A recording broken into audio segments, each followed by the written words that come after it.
علم وعليكم السلام ورحمة الله. Today, inshallah, we'll be discussing a new surah, which is Surah Al-Mujadilah. So I'm trying to get the image from um, the hard drive and see where it is now.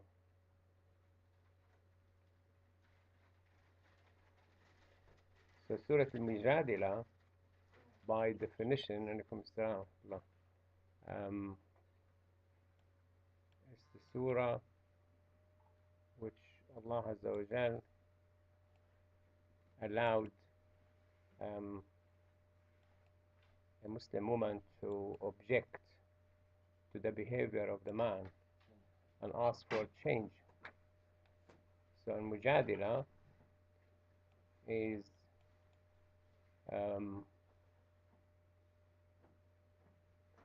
it's done 1400 years ago, when the women have no say at all. Allah Azza wa Jal want them to have a say, and Allah Azza wa Jal made it open the door for the both men and women to have, obviously, voice their view. So Surah Al-Mujadilah, Surah 58, and starts by Allah Azza wa Jal saying, قَدْ سَمِعَ اللَّهُ قَوْلَ الَّتِي تُجَادِلُكَ فِي زَوْجِهَا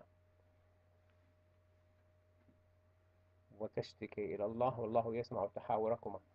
So from the beginning, Allah Azza wa Jal straight away responded to a complainer who came to the Prophet ﷺ complaining about a bad habit of the Arabs, which was they neither divorced the wife, they nor keep her as a wife, give her her right. And they had this say, the Arab at that time, that you are from now on like my mother. And his mother is banned for him. He can't sleep with his mother. So the wife, he's not going to sleep with her. And she's not divorced to go and get married. And if she wants to get divorced, then again will be a loss as well, a second loss. So she went, and her name was Khawla. So she went to Prophet Muhammad ﷺ, and she was complaining about this behavior. What happened that she grown up and she has children, and she was devoting to Allah Azza wa Jal, praying, and she was making sujood, and the husband just came to his mind that he wants her, and she wouldn't agree. So he said to her that she is like his mother. Now she said to the Prophet ﷺ, if I go and leave the children with him, they will get lost. He's never been able to look after children. He's never been able to wash them, dress them, feed them, cook for them, look after the house. They will lost. They will get lost. They will be neglected. And if they go with me, they will be hungry. I haven't got a job. I haven't got an income. There is nothing called social security at that time. There is no widow allowance, and there is no divorce allowance or whatever. And the Prophet ﷺ, at that time, they were like always, there is something called common law. Common law. And this pen has gone.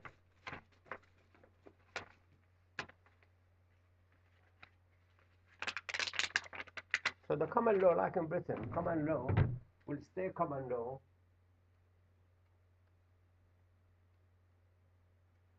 unless a law come and cancel it. So no longer the common law is valid. And there's a lot of things common law in Britain and many countries. It's known, it's the habit of the country, it's our culture, it's our way of life. So the common law that if he says that to her, she gets divorced. She's not get divorced, she's banned for him. He neither sleeps with her, nor she is divorced. And if she decided to divorce him, that will also another blow to her. And she complained to Allah Azza wa Jal. And the Prophet ﷺ kept saying to her, you're haram for him, can't sleep with you, I can't change it. And Allah Azza wa Jal sent this ayah, قَدْ سَمِعَ اللَّهُ قَوْلَ الَّتِي تُجَادِلُكَ فِي زَوْجِهَا. Allah has heard the one who has been arguing with you about her husband and complaining to Allah Allah has heard all your discussion, and Allah is all hearing, all seeing. Now, um, Allah is closer to us our own jugular vein. So what about if we speak out? So Allah read what our thoughts are. So obviously, Allah was listening to her. What happened now? Aisha radiallahu anha, she said she was in the house and she was hardly hearing few letters or words. And said, I was inside the house and the Prophet ﷺ was talking to her outside the house and I couldn't hear the discussion. And Allah Azza wa Jal heard the discussion from above seven heavens. And became known, Khawla, that she is the lady whom Allah listened to her from above seven heavens. There's many occasions like this when ladies come and complain, like a lady who her husband wants to force her to marry somebody she doesn't want to marry. So she went and complained to the Prophet ﷺ until Allah Azza wa Jal revealed that no, you can't force girls to marry against their will. So she said, I respect my father. After the law changed, she said to the Prophet ﷺ, I respect my father, I like his opinion, but I don't want it to be a habit carrying on in the country that fathers forces daughters to marry. So forced marriage doesn't exist in Islam. I don't know why they talk about us that we have forced marriage. It doesn't exist. From the time of the Prophet ﷺ, there's nothing new. We didn't invent. Actually, Muslims are not allowed to invent any halal or haram. You can't make the halal haram or the haram halal. When there is a text, you bound to the text.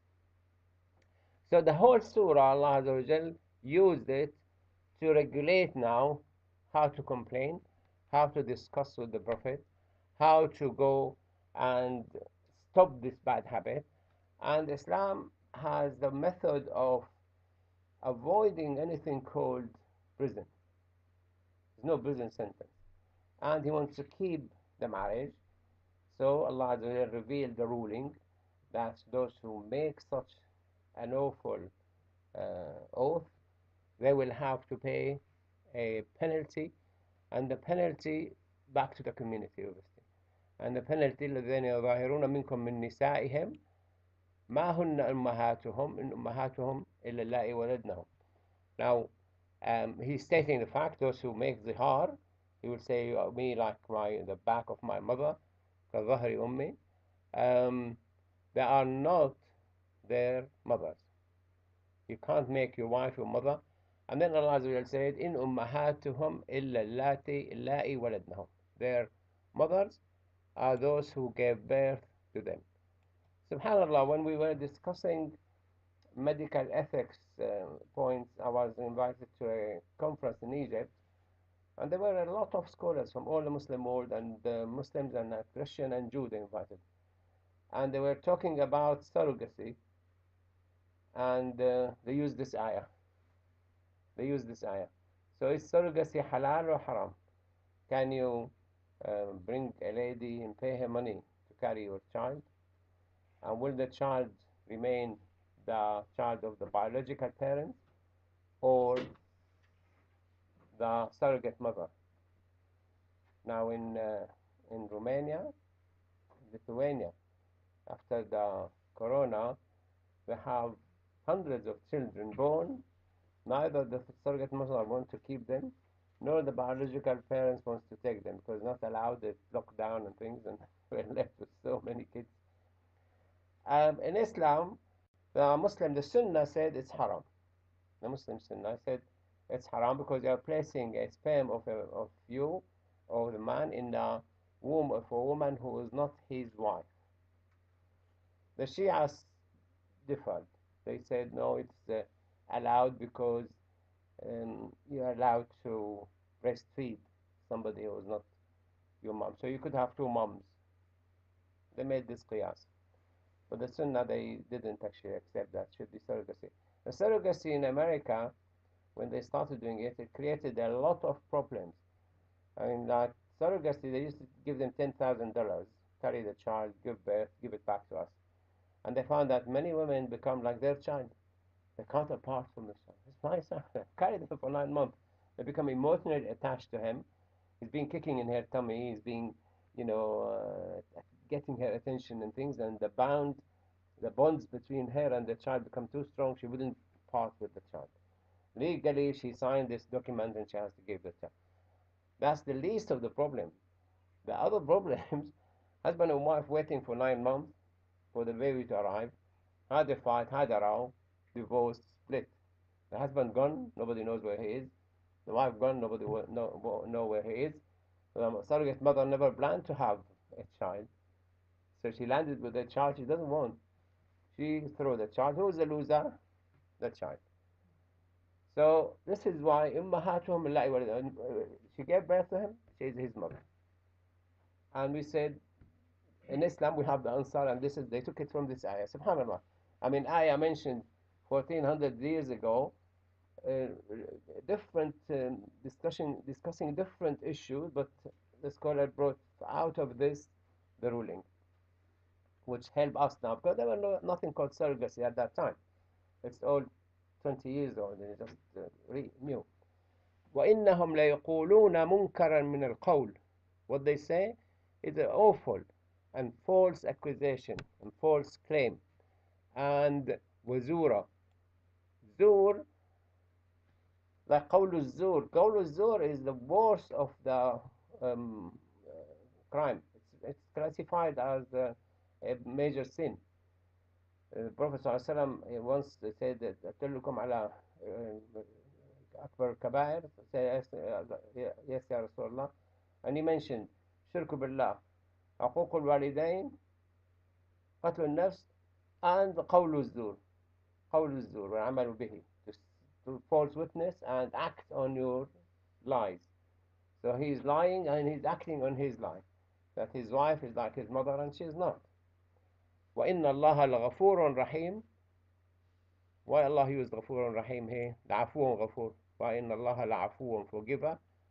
Afu and غَفُور, similar meaning, but afu erased, totally gone. You can't see a record. Now, even with the hard drive, no matter how much you format the hard drive, they still can't get some information out of it. But if you just burn it, melt it, that will go. Afu, forgotten. Nobody will remember it. Ghafoor, forgiven, but still there on the record. So afu or ghafoor, could be this, could be this, could be both. Inna Allah al-afu, because Allah Azza wa Jal, He doesn't use a method to frighten people off, never come back. He always find them a leeway back. You can't come back. There's a way to come back. Keep him within instead of forming an army outside your control. Like when the Prophet ﷺ signed the Hudaybiyah Treaty, he agreed for an item. If anyone comes to become Muslim and come to Medina, the Prophet should not allow him in. The Prophet ﷺ said, he's not becoming Muslim because of us. For the sake of Allah, Allah will look after him. But these who became Muslim, they became a big party outside Medina, and they became like a thorn in the throat of the Qurayshis, attacking their caravans and causing so much trouble to them, like pain in the neck, let's say. So they came and begged the Prophet ﷺ to take them in. So Islam, Allah Azza wa Jalla, keep them within. He wouldn't frighten them. So just like here in this country now, if somebody commits a crime, will be on his record. He can't get a job, can't get a loan, he can't get a mortgage, he can't go to certain countries. That's it, So remain a criminal. So they have the repetitive criminals, those who go out of prison and commit crime again and again, go back like a revolving door, going in and out.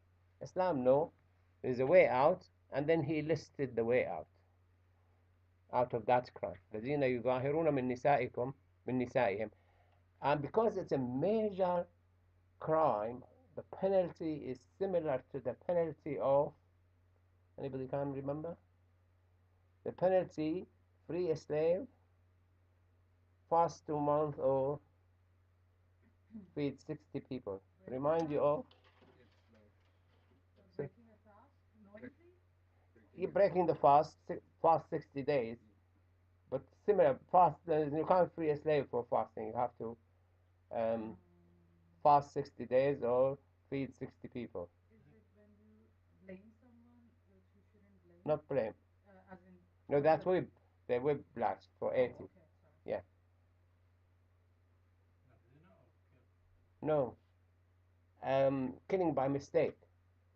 When you kill somebody by mistake, God forbid, you have to free a slave or fast for 60 days or pay diya. Here you're feeding 60 people. They're giving pay, which is far much more money. But here, ثم يعودون لما قالوا فتحرير رقبة. They will have to free a slave. Now, تحرير رقبة in Islam, there's two ways. I was listening to somebody, I don't know, you have to listen to 4 or 5 different scholars to get all the meanings. He said, oh, by default, تحرير رقبة of a believer person. That's not. When it is تحرير رقبة to a believing Muslim, Allah will state تحرير رقبة مؤمنة. While here تحرير free any slave. Any slave will do. Because you're not in a war situation. If you free the slave from your enemy, they will join the army and they increase the number of the army fighting you. You are now in the city, and the problem between husband and wife, and tahrir raqaba here doesn't go by default to a believing um, uh, person. من قبل أن يتماسا من قبل أن يتماسا mess like this mess ملامسة لمس bit more ملامسة is like rubbing. So before even touching her, he has to free a slave. And obviously Allah Azza wa Jalla knows every time no slaves there. ذلكم توعظون به, this is what you have been advised. والله بما تعملون خبير. Allah is all knowledgeable of what you do. Because he might cheat, he might go and free his, somebody already freed or something. No, Allah knows what you're doing. You can't cheat Allah Azza wa Jal. فَمَنْ لَمْ يَجِدْ, in our time now, no slaves. فَمَنْ لَمْ يَجِدْ فَصِيَامُ شَهْرَيْنِ مُتَتَابِعِينَ. You have to fast for 2 months. As one of the Khulafa in Egypt, he was, he made this oath on his wife, and he wanted a way out, and he came, I think it was Al-Izz ibn Abd al-Salam or somebody who was very famous scholar. I said, what shall I do? He said, you have to fast 2 months. I said, no, but Allah said in the Quran, free, free a slave. He said, no, you have to fast 2 months. And when he gave the fatwa and he went back and his student said, why you said, fast 2 months? And it is actually first free slave, second fast 2 months, third feed 60 people. He said he's so rich. He will free 10 slaves. No problem for him. And then feeding 60 people, we will feed 200. But he thought, he said, for you, this is the kafara, because that's what suits him. And this is the scholar actually, they say to you when they teach you the Sharia, to suit the person sometimes. A man came to Prophet Muhammad and he said, now the Prophet said, من مس فرجه فليتوضأ. Whoever touch himself, his private genitals, he has to repeat the wudu. Another guy came and he shepherd and things. They asked him. He said, "Do I need wudu?" He said, "No, it's part of you, part of your body. I mean, you touch your hand, you don't need to do wudu." So the scholars took that as a lesson that the scholars must choose the right answer to the right person. It's different between a teenager touching himself and somebody drying himself after the shower accidentally touch himself. They need to repeat the wudu again and again. So the ruling could be put one ahead another one, depends on who is asking. Like Abdullah ibn Abbas was teaching once, and somebody came to him and he said, if somebody kills somebody, is there a way for him to get forgiven? He said to him, yes. Then he went, the same lesson, another guy came and asked. I said, no, he will go to hellfire, will be punished. And then he left. The same setting, the same scholar, the same situation, 2 different people. He said, haven't you noticed the first one has already committed the crime? And he's so guilty and he's so depressed and he's so destroyed, more or less, tortured. So I said, yes, Allah will forgive. And the second one came with red eyes and just want to get the fatwa and go and kill. So I said to him, no, you go to hellfire. صيام الشهرين متتابعين من قبل أن يتماسا فمن لم يستطع فإطعام 60 مسكينا. فمن لم يستطع, fasting 60 days was given Prophet Muhammad when the guy who slept with his wife in Ramadan. I said, no, you have to fast 60 days. He said, I can't even complete Ramadan because he's so, have less control over himself. Then he said to him, you have to feed 60 people. And he said, I'm going to need food to feed my family. I said, okay, sit down.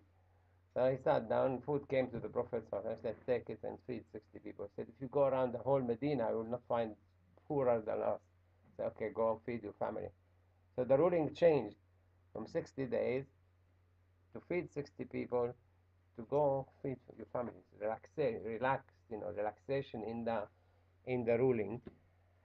ذلك لتؤمنوا بالله ورسوله. Subhanallah, that's you act, when you do kafara, it's confirmed that you believe in Allah and His Messenger, and وتلك حدود الله, you cross the borders, you cross the red line of Allah Azza wa Jal. So you have had hudud in between countries, we call it hudud, the borders. Check the border. You cross the border, could be an enemy, could be shot dead. When many of the Syrians tried to cross the borders to Turkey, they were shot dead. My own my wife's nephew, he was trying to get to Turkey with his brother, and a group of them, one of them was shot dead. She was killed because they were trying to cross the border during the night without being spotted. They were once spotted. And then that's for believers. لِتُؤْمِنُوا بِاللَّهِ, expected from the believers. The unbelievers, don't worry about them because they already secured hellfire for themselves. So these sins will not be counted. They disbelieve in Allah, they go to hellfire. Whether he makes zihar, whether he commits adultery, whether he drinks alcohol, it doesn't matter. They say, لَيْسَ بَعْدَ الْكُفْرِ ذَنْبٍ. After somebody kafir in Allah, there's no sin. Because the sin, you break the law of Allah and doesn't believe in Allah. So he's not breaking the law. Like most of these diplomatic personnel in London, you go there, you find their cars parked on the W line, on the pavement, and because they don't follow the law of Britain, they can't find them. There's certain things only they can't find them. When Gaddafi, they killed the policewoman, Fletcher, they couldn't get them out of the embassy. It went for months until there were agreement, and then they went one by one. And I don't know, the old one of you remember when they walked out of the embassy one after one. But they couldn't go in and get them because this is a foreign territory, the embassy. Very recently, that wife of the diplomat, American diplomat. Britain, yeah, the American, the wife of the military attaché, and she still didn't come. No. He's still protected by, and she killed the boy on his bike, and they just want her to appear in the court, and then they can't model it, but they didn't even want them to model it. Tough. Now you don't need to put face mask. Senior citizen given permission by Donald Trump. Have you heard it? Yeah, senior citizen you don't have to need.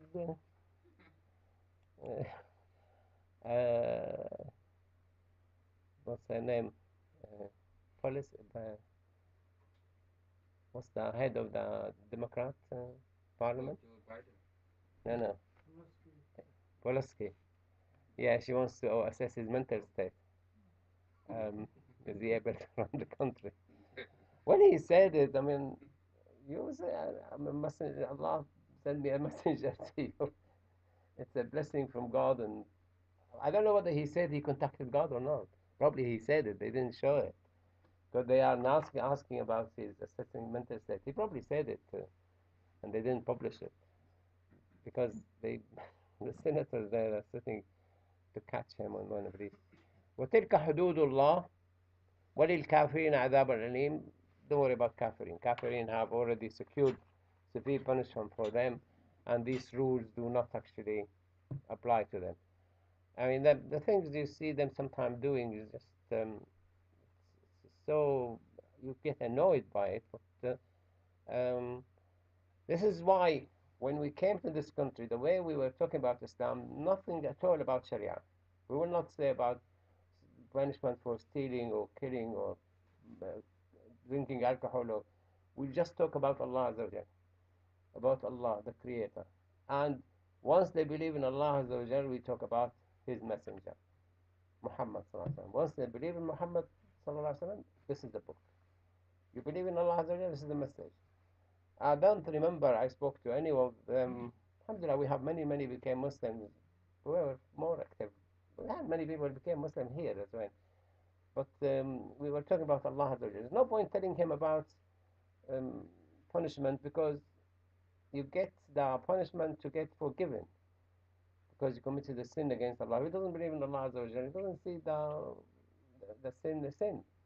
Like drinking alcohol. For him, it's not a sin. He's enjoying himself, you know. It's his body. Has a boyfriend, a girlfriend. It's his body. But Allah said haram. Um, so if you believe in Allah, like in Surah Al-Nur, إن كنتم تؤمنون بالله واليوم الآخر وليشهد عذابهما طائفة المؤمنين. إن كنتم تؤمنون. If you don't believe in Allah and the hereafter, it doesn't matter. It's not a sin. From next week, inshallah, we'll pray Asha downstairs at 8 o'clock, and then we'll come upstairs. And that will last for 6 months nearly, till March, inshallah. So 8 o'clock we'll pray Asha, and then come up here 8:15. So from next week will be 8:15, inshallah. Because we have around nearly 30 to 40 follow on online. Many of the brothers and sisters used to come here, they're following us online. So they come. When I broke for praying Maghrib, I lost some of them. They were late, you know, made wudu, whatever. Then I came back, I finished. So, so this week will be the last one to. وقد إن الذين يحادون الله ورسوله. Allah Azza wa Jalla says, I'll get them. Don't worry. Those who are fighting Allah and His Messenger, يحادون, they put like a border between them and Allah. He's on that territory. We are here. He has nothing to do with us. We are independent. We are this or that. It's coming from hudud. And يحادون الله ورسوله كبتوا كما كبت الذين من قبلهم. They will be humiliated like those were humiliated before them. كما كبت الذين من قبلهم وقد أنزلنا آيات بينات. Allah already sent clear signs and clear verses. But don't worry, the kafirin will have humiliating punishment. Allah Azza wa mentioned many different types of punishment. There could be azabun azim, great punishment. Could be azabun alim, very painful punishment. Could be azabun muhin, very humiliating punishment. Some people,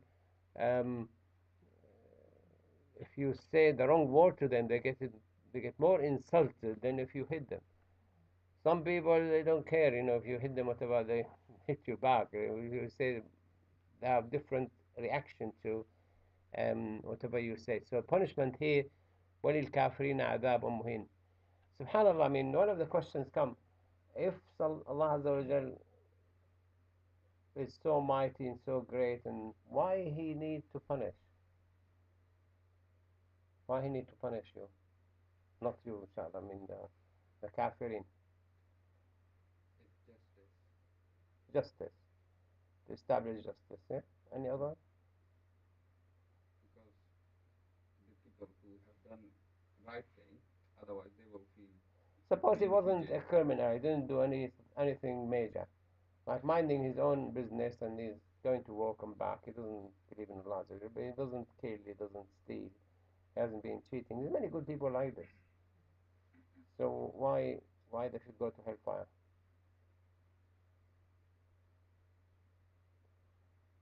We don't know, do we? Any guarantee? In fact, you go to Jannah only for believing in Allah Azza wa Jal. And your deeds are not actually, doesn't match. Like I mentioned a few times, if you are if you fast for if you fast or if you live 2,000 years and you worship Allah Azza wa Jal, divide by eternal life in Jannah, it's zero. No matter how long you do, it doesn't match the reward you get. You only get reward for believing in Allah Azza wa Jal, or punishment for not believing. He goes to hellfire. So this is, I mean, I was in Wales and there's something called Lion Club. I heard of Lion Club and Mason Club and quite a few different clubs like this. And the porter in my hospital, he said, "Oh, I'd like you to join the club." And I said, "Yeah, I don't mind." And it was Wednesday, and then he phoned me just 2 hours before. He said, "Oh, don't come, but I need two to nominate you." And you only me nominated you to become a member of the club, so you need two people. Very exclusive club. I was a psychiatrist working there, 8 years working and devoted to my job, doing good things to people in the community, charity, whatever. That didn't qualify me to go to their club. Well, I, one, I was going to say it's like I don't know whether he was a companion, the bloke who went to Jinnah, converted to Muslim but never prayed because he was killed before he did his Yeah, first prayer. yeah. He went to Jannah straight. He never prayed a rak'ah. Yeah, he was saying. I mean, one thing I can think of is that, I mean, we believe that all spirits have already believed in Allah. And then if you, before, when they were created, as we have been told.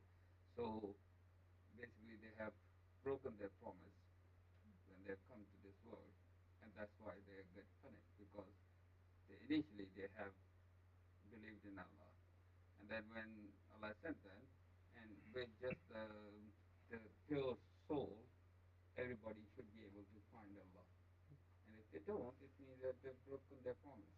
Yeah, we if they were when Allah witnessed when Allah created all the souls, put them on His hands, and He said, "Alastu bi rabbikum qalu bala." Am I not your Lord? They said, we all said yes.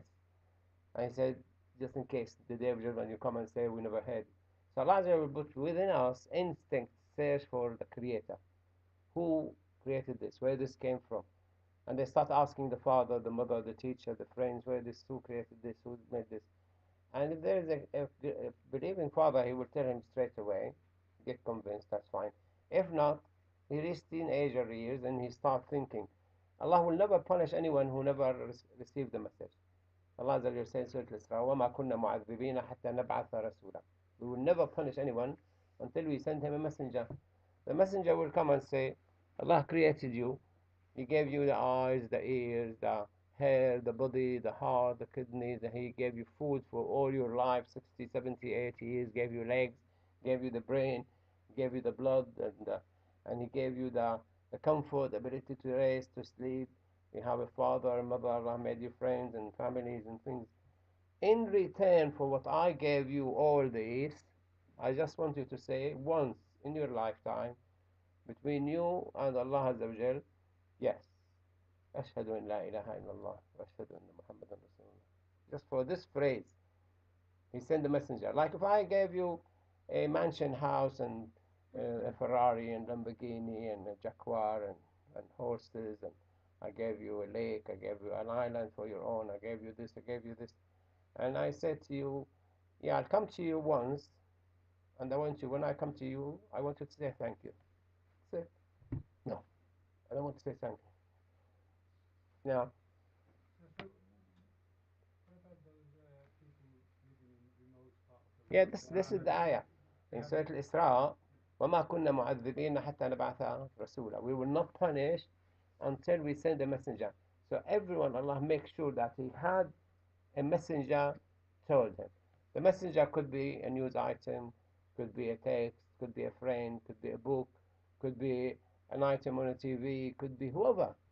If he never had anything that Allah He created them, he wanted them to believe in him, no punishment, no punishment. But if he gave him that message that you need to believe in God, all children in all schools everywhere across the globe, they talk about God. And now they teach them about what Islam is, what Christianity, what Judaism, because they felt that they need to know. So, so the Prophet ﷺ said there will be not a single piece of land, whether it's a house or a tent, but my message will reach them. And subhanAllah, now with the communication so much that it will reach. So he needs to believe in Allah. We don't talk about Islam or Muhammad or Sahaba sallallahu alaihi wasallam or anything. You need to believe in the creator of this universe. No matter what his name is, it's irrelevant. The creator of this universe, if you believe in him, he will straight away get you to the right way. You will know his name, his descriptions, his messengers, blah blah blah. But you need to believe La ilaha illallah is God who created this universe. He is one, he is alone. And he started it all. And he is in charge of it all. So that's, and they refuse to believe in Allah Azza wa Jal once in their lifetime, between them and Allah Azza wa Jal, in return to all what Allah gave them. Then the only other place Allah Azza wa Jal has is Jahannam. He has one Jannah, one Jahannam. There's no one in between. There is Araf in between, but then they will move. Jannah or Jahannam. Yeah, I mean, for the brother's question, I mean, I think there was a study done in Aborigines and all these tribes in Africa and everywhere, and they found that all of those people actually do believe in a creator and one supreme being, without any news reaching them or anything. And I mean, interestingly enough, all of them actually have a great flood myth as well. So New Islam. So maybe their ancestors have some prophets. Knowledge and yeah. Yeah. I spoke to one Hindu and he believed in many gods, Krishna, Rama, and he was synchronizing their work and he was, making sure everybody is not clashing with everybody else. He said there's a supreme God. Yeah. I said, okay, let's believe in the supreme God, please. if, if you go, if you can go to and speak to Boris Johnson, why to go and speak to the councillor in the local authority? You can get it from the top. This is why people try to get their question mentioned in the parliament, because it become like the prime minister heard about it, all the minister heard about it, and if you were being unjustly treated, then so if you can't get to the supreme God, why you bother about these small gods? And Allah insisted, completed his sentence saying, the day when Allah will bring them all, resurrect them all, فَيُنَبِّئُهُم بِمَا عَمِلُوا, and he will tell them about all what they have done. And guess what? أحصاه الله ونسوه. Allah calculated it, all of it, with minute, and you forget. I mean, if there's no pictures in your house, and few of us write their life history, but if there's no pictures and no um, record, you wouldn't know which school you went to. I mean, I left Syria in 1977. Most of the friends I knew about and even relatives forgot about them. If I want to know, I phone my brother, still there. Can you remind me who's who and who's that? What happened to this? And because they're disconnected, so you forget. But we go to Day of Judgment, all there. I mean, subhanAllah, computer now made life easy for many people. I mean, for us in medicine, it's very easy. You can go to the records, you can search, you can do this and that, and obviously the police. And it's not good for many people. The police will dig in your record and dig in your driving history and things like that. So, أحصاه الله ونسوه. They've forgotten about it. Sometimes you don't forget the things, you forget how long. I mean, we needed some worktop for our kitchen. So I went to the shop and they said, no, that's disconnected. I said, no, you can't disconnect it easily. We bought it 4 years ago. He said, no, no, not 4 years ago. And he looked into, and we bought it 14 years ago. The shrunk. I had a patient in in the hospital, and I asked him, "How old are you?" He said, 30 years old, and he was 60. So he just passing the time. Was schizophrenic. They used to put them in asylum and forget about them before the new drugs came, and we started putting them in the community. Wallahu ala kulli shay'in shaheed. So Allah Azza wa Jal reading everything, every brain, all the time. And sometimes I think about the Sahaba, subhanAllah, I mean, they all believed in Allah Azza wa Jal and His ability without having access to what science can do. Now you come, I have this, I'm sure you all have this, I mean, I have this memory stick from 128 gigabyte. You can put all the books in the British Library on it and still a lot of space. And that's a small memory stick. But Allah Azza wa Jal has. I mean, you look into, I uploaded the course, the philosophy course, 13 sessions. Each session is 3.4 gigabyte on YouTube. So how many space they have? I mean, I myself occupied with this philosophy 13, around 50 gigabyte for free. So what Allah has, أحصاه الله ونسوه. This is what should make us believe in Allah Azza wa Jal easier than those who were in existence, 1400 years ago and didn't have even enough, books and notes to write in. They were writing on bones and leathers and ألم ترى أن الله يعلم ما في السماوات وما في الأرض, confirming. So he's the one who will tell you, he knows all what's in the heavens and earth, and not any conversation between three, but he's the fourth one. So imagine Allah Azza wa Jal with all these people discussing across the globe at the same time. How can you do that? Now back again to science. You can have CCTV watching all the countries. I mean, when they came to fight terrorism, they put CCTV in all Alam Rock and Small Heath, and people went up in arms and you're spying on us. But they don't have enough personnel to watch it. When they united East Berlin with West Berlin, when East Germany united with West Germany, they went to the bunkers of this intelligence service. They have millions of tapes. They don't even have enough time and people to hear it and see what people were talking about. But they were recording every single phone call between the people. So, but Allah Azza wa Jal, He doesn't need. Allah created this method, which now we are discovering it.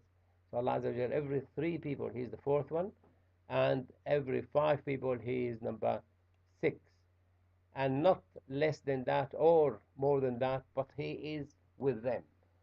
Now, ma'hum, when you don't locate Allah Azza wa Jal in a space or a place, it's easy. وَهُوَ مَعَهُمْ. You don't know what Allah is. So you don't think, you shouldn't think that Allah Azza wa Jal is one person coming from one to one to one running around the earth. What about the rest of the universe? Allah is different. Allah is the creator of this universe, and He is in control of the universe at the same time, all the time, and everywhere. وَهُوَ مَعَهُمْ أَيْنَمَا كَانُوا, wherever they are. And that's ثُمَّ يُنَبِّئُهُم بِمَا عَمِلُوا يَوْمَ الْقِيَامَةِ. Not only He is with them, He keep the record. أحصاه الله ونسوه. He kept the record, and He will tell you the day of judgment. إِنَّ اللَّهَ بِكُلِّ شَيْءٍ عَلِيمٌ. Allah is knowledgeable of all things directly Himself. He doesn't need even the angels. He just bring the angels for you to convince you. They were with two witnesses. وَجَاءَتْ كُلُّ نَفْسٍ مَعَهَا سَائِقٌ وَشَهِيدٌ. And we have إِنَّ عَلَيْكُمْ لَحَافِظِينَ كِرَامًا كَاتِبِينَ يَعْلَمُونَ مَا تَفْعَلُونَ. We have two angels on the right and the left, and the right down. Allah doesn't need the angels. But for us, the day of judgment, okay, there's a witness, is a witness. You tell him what he was doing. You don't like the angels, okay, we'll make your hand speak and your chest speak, your back will speak, all your body will talk about you. Will your body know? Now back again, we have storage. They say the best storage, because when you store on this memory stick, on CD and hard drive, with the time they get corrupted easily. I mean, how many of you lost hard drives? You just I just moved information from one hard drive I had, 1 gigabyte, to another one, 4 gigabyte, because um, many times I couldn't get access to the hard drive, and I have lectures on it, I have things on it. It's covered like biological uh, um, memory storage are more capable and will last long. So they will store your information biologically on biological. So we don't know what our body is storing. So when you die, a part of your body will remain like a bone in the back of your body. What will be stored on it? Um, Inna Allah bi kulli shayin alim. And so Allah regulated. Yes, you can complain, you can raise, escalate a problem to Allah Azza wa Jal, and um, you will have to, the ruling came from Allah how to erase the sin you committed, and be careful whatever you say, whatever you do, whatever you talk to each other, Allah observing you. So He will catch you if you are misbehaving, and um, and I will tell you the punishment for those who um, talk about plotting evil things and attack or disobedience, disobey the Prophet or attack the Prophet. And when they come to the Prophet, they used to greet him using the twist of the tongue. Like in Arabic, you say Assalamu alaikum. They used to say Assalamu alaikum. Assam means death or poison. The Prophet ﷺ used to say Wa alaikum. Aisha radiallahu anha, Wa alaikum, poison and the curse of Allah and this and this. Prophet Muhammad ﷺ says, no, you don't need to be like them. She said, haven't you heard what they said? And I said, yes, I heard, but I answered them, Wa alaikum. If they meant good, Wa alaikum. If they meant bad, Wa alaikum. So they used to deliberately greet the Prophet ﷺ in a way which they meant insult, and they used to say within themselves, why Allah doesn't punish us. ويقولون في أنفسهم لولا يعذبنا الله بما نقول. First, Allah Azza wa Jal knew they were saying this to themselves, because how how did he, why he wrote it here? Because he knew they were saying it to themselves, not to each other. يقولون في أنفسهم. Why Allah doesn't punish us? Why Allah wasn't punishing them straight away? Um, yeah, time to repent. Yeah, what else? If it is major things, Allah Azza wa Jalla said, وَمَا كَانَ اللَّهُ مُعَذِّبَهُمْ وَأَنْتَ فِيهِمْ.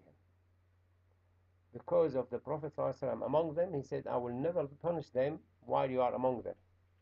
Other prophets, they were punished, their people punished in front of them. Like, Allah destroyed the Pharaoh and his army in front of the eyes of Musa ﷺ.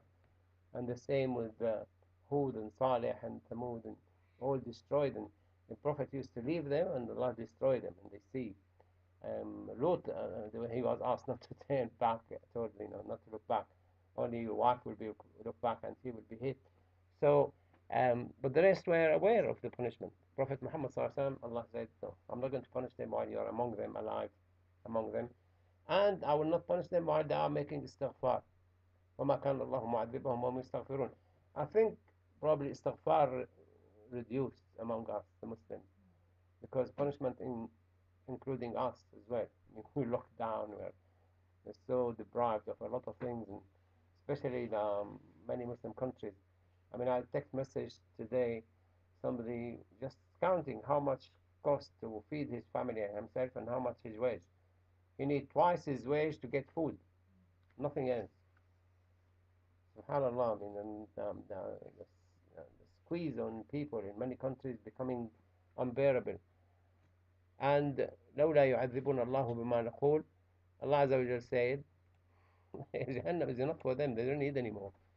I'm not worried about catching you. I'll catch you after you die. And that should be more worrying to the unbelievers.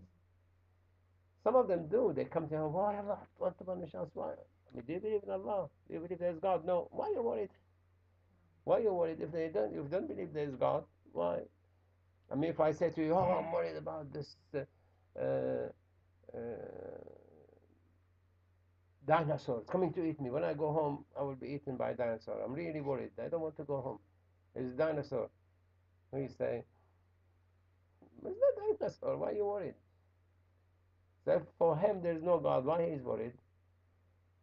There's a risk. Like when inside the philosophy course, we talked about Pascal triangle. That it's 50-50. It's a massive loss. For us, he's going to get to hell, definitely. Allah Azza wa said in the end of Surah Tabara, قل إن أهلكني الله ومن معي أو رحمنا فمن يجير الكافرين من عذاب أليم. So the Prophet, Allah Azza wa asked him to put it to them, the Pascal triangle. If Allah Azza wa got rid of all of us, we perish, we never exist anymore, gone. No punishment, no reward on one side. Or Jannah, either nothing or Jannah.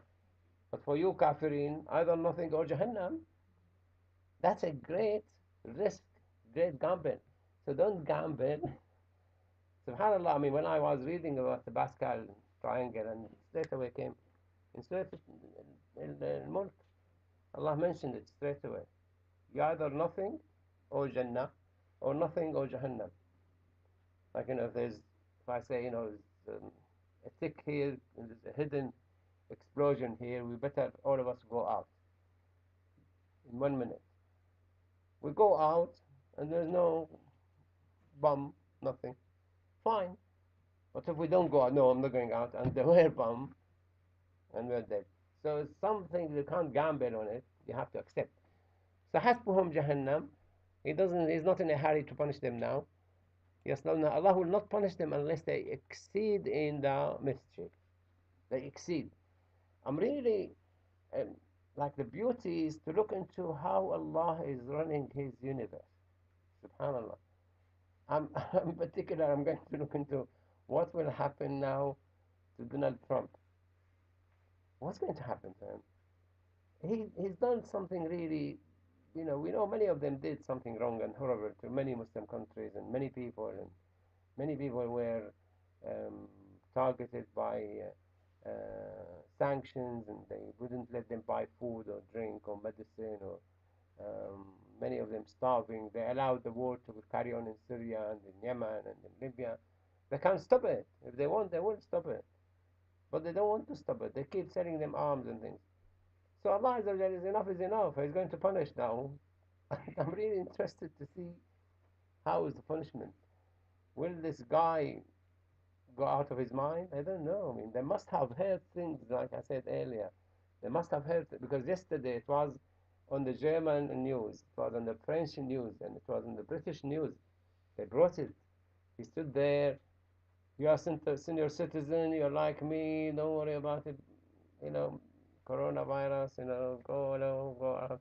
And he said to the white supremacists that stand by, and and they were going to kidnap the governor of Michigan. So subhanAllah, Allah will catch them the right way, the right time.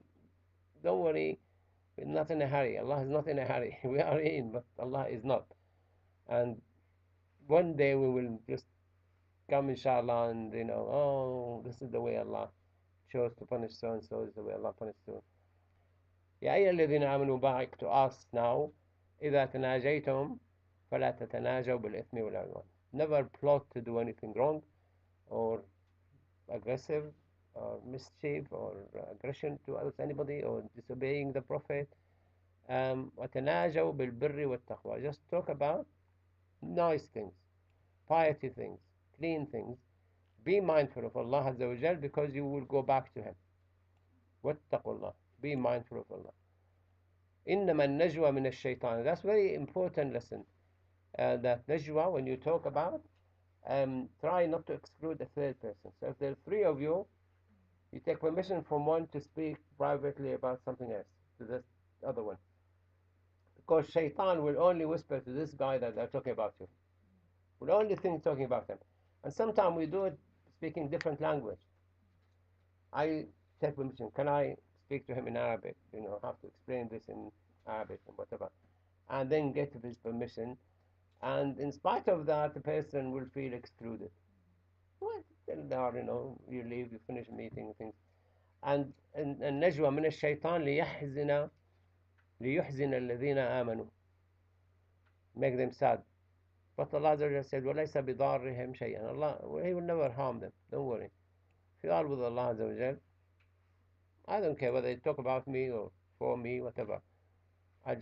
If there is four and two speaking to each other, then the other guy has another one to speak to. That should be okay. The three will be a problem.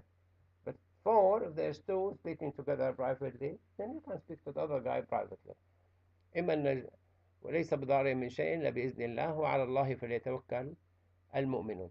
So the surah is more regulating, um, like how to object the law, how to fight against a common law, unjust common law, how to escalate um, uh, your case, and ways Allah used to eliminate these very harmful habits among the Arab at that time. One of them was this one. Another one, when we went through Suratul Ahzab, to adopt somebody, give him your name, and you're not allowed. So Allah took that out of the mind of people by making His Prophet marry the wife of his adopted son. So that's it. He's not your son, nothing at all to do.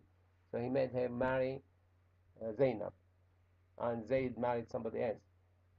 So that's eliminate. When Allah eliminated the alcohol, also went to stages. That's it. And if he drinks, then would be punishment. So there's certain habits Allah eliminated one by one by one. And here, how to conduct your education, how to be together, how to talk. And he will, from ayah 11 till the end of the surah, he will talk about how to run your teaching session, your education session, and how to give chance to other people to come and listen, and how to not appoint yourself, you are very important, you come and ask people to leave the place for you. You sit here. Um, we will go, inshallah, next week, um, this is the regulation, and how to address the Prophet ﷺ. And this is really nice because very few Muslims take the teaching valuable and they give the teacher money. I mean, I was taught by my teacher in Syria. Alhamdulillah, I mean, until recently, I've been sending him money. He taught me for many, many, many years, and I send him gift, because I benefited from it. Alhamdulillah, my teacher used to say, get a good job. So when you teach, you don't need your student. So you don't need the student. My teacher was himself quite rich. I'm talking about the second in command. The first teacher, he died. He was quite rich. We used to give him gifts, small gifts, but I brought him a gift after I left Syria to my main teacher, Sheikh Ahmed. But Sheikh Osama, he's under him. He wasn't much rich. That's when I used to send him some money as well. Alhamdulillah. Um, but my teacher said, be self-sustained. So when you talk about Islam, you don't need to please people. Like we had some trouble from some brothers in Solihull. They said, oh, we want to appoint paid imam. Because I'm not paid imam, I wasn't relying on their wage. So I will say whatever I think it's Islamic. So they didn't like it. I said, no, I want a paid imam, so don't say this. Don't talk about that. Don't talk about that. If you do, he's sacked. They sacked Ajmal Masroor. Anybody knows him? He's a guy from London. He's from Bangladesh. Very well spoken, very educated. He was, I can't remember, East London Mosque or some big mosque in London.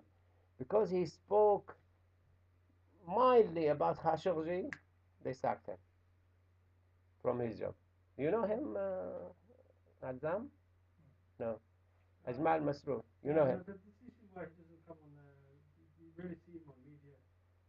Yeah, because he speaks his mind. He's well spoken, He's but very well spoken. yeah. I spoke to him. I sent him messages after they sacked him. I sent him text messages. I have his number. He came once. He was we were doing a debate on organ donations, and he was chairing the meeting. and I was with other people. So because he said things that they didn't like, sacked him from and very rare you find somebody capable like him. He came on news many times. Obviously, they bring him when there's something they know he knows about it. Yeah, yeah. سبحانك اللهم وبحمدك نشهد أن لا إله إلا أنت نستغفرك ونتوب إليك. اللهم اجعل اجتماعنا هذا اجتماعا مرحوما وتفرقنا من بعده تفرقا معصوما. May Allah Azza wa Jalla bless our meeting and protect us after leaving here. أعوذ بالله من الشيطان الرجيم بسم الله الرحمن الرحيم والعصر إن الإنسان لفي خسر إلا الذين آمنوا وعملوا الصالحات وتواصوا بالحق وتواصوا بالصبر. Next week inshallah will be quarter past